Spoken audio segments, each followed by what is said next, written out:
Hi friends, welcome back to my channel Lakshmakas. Friends, ఈరోజు మనం చాలా సులువుగా ఆకాకరకాయ కూర ఓవెన్లో ఎలా చేసుకోవాలో చూద్దామండి. నేను ఒక 1/2 కేజీ ఆకాకరకాయలు తీసుకుని స్లైసెస్గా కట్ చేశాను. ఓవెన్ బౌల్ తీసుకుని ఆ ముక్కలను అందులో వేసుకుని 1 స్పూన్ సాల్ట్ యాడ్ చేసి బాగా కలపాలండి. అలాగే 1 స్పూన్ ఆయిల్ కూడా వేసి ముక్కలకు బాగా పట్టించాలి. ఇప్పుడు ఈ బౌల్ను ఓవెన్లో ఉంచి ఫస్ట్ 6 నిమిషాల పాటు హీట్ చేయండి. ఈలోగా మనం ఒక చిన్న ఉల్లిపాయ, 4 వెల్లుల్లి రెబ్బలు, 1 స్పూన్ జీలకర్ర, 2 పచ్చిమిరకాయలు వేసి మనం కోర్స్లీ పేస్ట్ చేసుకుని ఉంచుకోవాలి.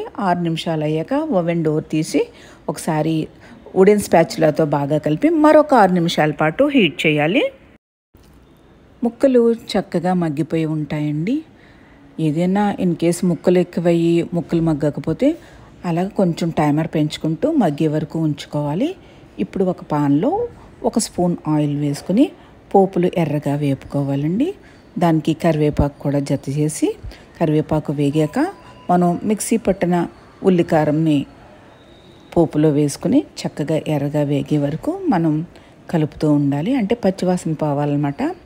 అప్పుడు మనం ఈ మగ్గిన ఆకాకరకాయ ముక్కలను తీసుకుని ఈ మసాలా మిశ్రమానికి యాడ్ చేసి బాగా కలపాలండి. ఒకసారి మూత పెట్టి మరలా మనం మధ్యలో కలుపుతూ ఉండాలి.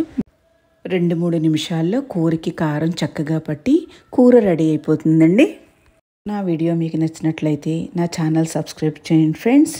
అలాగే నా వీడియో షేర్ చేయండి. Thank you.